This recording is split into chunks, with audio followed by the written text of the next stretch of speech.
And good morning, Steeler Nation. G'day, Steeler Nation Australia. G'day, Steeler Nation Worldwide and Steeler Nation Universe. Man, you'd think today, that it might be a slow news day. We are 1 week away from the Steelers versus Cincinnati Bengals, and then everything just came out all at once. Well, it's not a slow news day. It is quite crazy. But before I talk about in this video, I'll be talking about the captains. I'll be talking about the quarterback depth chart, and I'll be talking about the practice squad, right? Before I go into that, I want to add a new feature to this channel.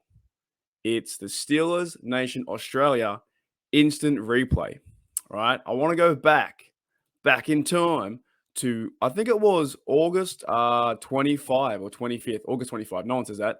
August 25th, Steelers Nation Australia instant replay, where I talked about the quarterback depth chat and I got it right. I got it right, ladies and gentlemen. So please enjoy this 2-minute clip of myself getting it right. So what's your depth chart for the quarterback? What's your 1, 2, and 3? I think that as long as Kenny Pickett plays well, he is going to surpass Mason Rudolph after this game. My prediction is probably going to be I think the offensive line is going to play better this upcoming game. Mike Tomlin is, he ripped him a new one. Yeah, he fired him up. I think they're going to play better. And so I think that's going to do well for Mitch Trubisky. I think it's going to be harder for him to play worse than better, so to speak, if that makes sense. I think with the talent that is surrounding him, it's going to be more difficult to play bad. And so I think he's going to probably edge out Kenny Pickett here. As long as Kenny Pickett can play well, I think he takes the number 2, though, and Mason Rudolph ends up being the 3rd guy. What about you? What do you think? How do you think it's going to play out? I disagree because I'm just trying to think of the Steelers' way of doing things. And I kind of think what's going to happen is now, I as a fan, I really want to see Kenny Pickett play week 1 and versus Burrow and just absolutely just kill him. I think it'd be great to see, right? It'd be so exciting to see that guy play. Yeah. But I think it's going to be Trubisky 1, Rudolph 2, and Kenny Pickett 3. And I think what they'll do, there's only 3 quarterbacks like that. They'll have a guy in that they'll probably find some camp arm, a guy to do practice squad material. And then as they do that, Trubisky 1, your dog's going off. Trubisky 1, Rudolph 2, and Kenny 3. But I don't think they'll address Kenny until they need to or have to. If Trubisky is like a good quarterback and he's playing well and the Steelers are winning games, you don't overly need to rush Kenny in, right? So this, as a Steelers sense, I think it goes Trubisky, Rudolph, because Rudolph is a backup. He's a good backup, and he can play backup football, right? And Kenny may just sit there with a clipboard, start to learn the offense, start to not be rushed in, because we don't want to see the guy go in there too crazy and get sacked, and everyone hates him, right? But the progression of the order, like you said, if Trubisky goes in there and starts to play bad or they're not winning games, then you might go through, well, Kenny Pickett and Mason Rudolph might be 1 and 2, or they could be 2-2. They both could be 2s. So I think it's going to be Trubisky, Rudolph, then Pickett, but I want to see Pickett versus Burrow.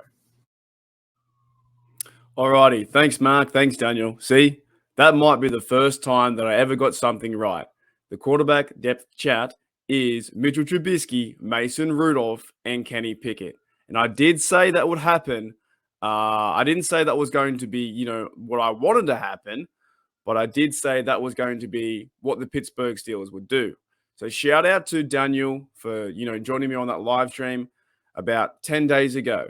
If you guys want to check out his stuff, he's called State of the Steelers on YouTube. Check him out. But it was released today, and I have another shout out as well to Jenna Harner, of course, and my mate Pittsburgh Owen, who sent me this picture on the left of the tweet of Jenna Harner saying, on their first official depth chat, the Steelers season will be Mitchell Trubisky, Mason Rudolph, Kenny Pickett, right? Now, my mate Pittsburgh Owen, on his YouTube channel as well, he is not too happy, nor is he pleased about Mason Rudolph starting over Kenny Pickett. Myself, I don't really care enough, to be honest. I do not care. I'm kind of happy to see, Trubisky starting. If the notion of him saying, well, Trubisky, if he starts to lose, then put in Kenny. I understand that logic, but I don't want to see our Pittsburgh Steelers lose. I'm kind of happy to see Trubisky there being number 1. Let's ride it out and see what happens. Like that's just the way I see things. Trubisky's one. We need to move on. He's our quarterback. That's my quarterback, and we need to move on. That's it, right? Now, I did think that Mason Rudolph would be second because he's been a backup for a very long time. He's been a backup to Ben for like 4 years. He's 8-9 in his career starter, whatever he is, or 9-8, right? Sure, he's not something crazy like Josh Allen or my homies, but he's a pretty good backup. He knows the system. He knows Pittsburgh. Let's move on, right? And Kenny Pickett, of course, is QB3. Now, what does it all mean really in reality of QB2 to QB3? In my opinion, it doesn't mean too much because we did see what happened with Mason Rudolph and Duck Hodges a few years ago where Mason got benched after 2 games or 3 games struggling. So Mike Tomlin isn't scared of pulling a quarterback, or I doubt that Tomlin thinks that Mason Rudolph is better than Kenny Pickett. I just reckon it's the way that they made the list. So, and this list can change throughout the whole season, right? Trubisky 1, Mason Rudolph 2, Kenny Pickett 3. Don't read too much into it. It doesn't mean that Pickett is the worst quarterback and Mason Rudolph is better. It just simply means what it is. Trubisky is 1, Rudolph is 2, and Kenny Pickett is 3rd. You have to rank them at some order, right? You just have to. You can't put them 1-1-1 or 1-2-2 or 1-3-3. You have to rank them in some order. So to me, it's not a massive issue, but it kind of does back up the fact as well that the Pittsburgh Steelers announced their captains too. The fellas, right? The fellas have named their captains. So with Najee on the left, Cameron Hayward, Miles Killebrew, Mitchell Trubisky, and TJ Watt.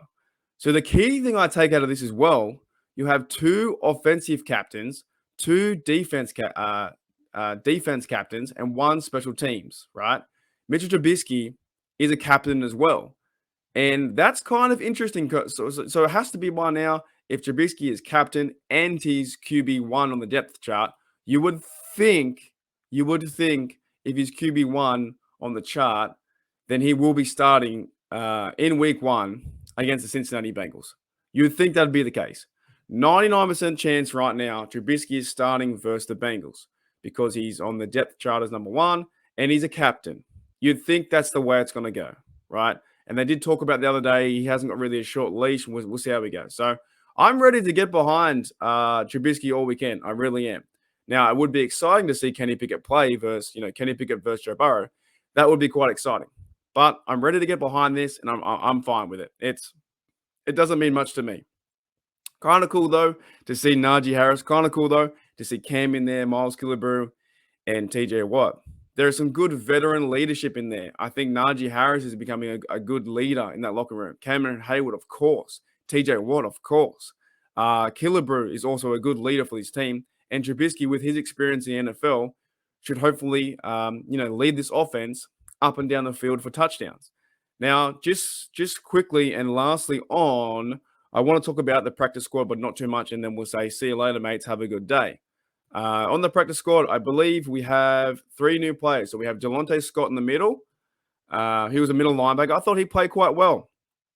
I thought he did quite well this season. Of course, he wasn't going to make the roster, but I thought he played pretty good football in the preseason. He was fast, he was physical, and he was flying around the football. Now, we also have on the left there, I believe that's Josh Jackson, who used to play for the Packers, cornerback. And I didn't even know who this guy was. This is how much I follow the NFL now. I more or less just follow the Steelers. I don't really follow I follow the NFL, but not as much as the Steelers. Now, safety Andrew Adams. Had no idea who this guy was, to be honest. He's been in the league like 5 or 6 years. So these guys are on the practice squad. They're just there. If there's one key takeaway, I think there's more depth now at the middle linebacker position for Scott coming in the practice squad. And there's also more depth too on the practice squad, adding 2 secondary guys. So that's really cool to see. Other than that, I've got nothing else to say. That's pretty much my video for today. Captains, quarterback depth chart. Trubisky 1, Rudolph 2, and Kenny Pickett 3. We might not even see Kenny Pickett possibly at all this season. If he's quarterback number 3, there could be a chance that we don't see Kenny Pickett all year. He might not even dress on game day. that could be quite interesting to see. It could be Trubisky starting, Mason Rudolph wearing the helmet, and Kenny Pickett with a clipboard in his hand in street clothes. That could happen. Anyways, guys, thank you for checking out the content. Thank you for checking out Steelers Nation Australia. If you do like the content, hit that sub, hit that like. And as always, here we go, Steelers. Here we go.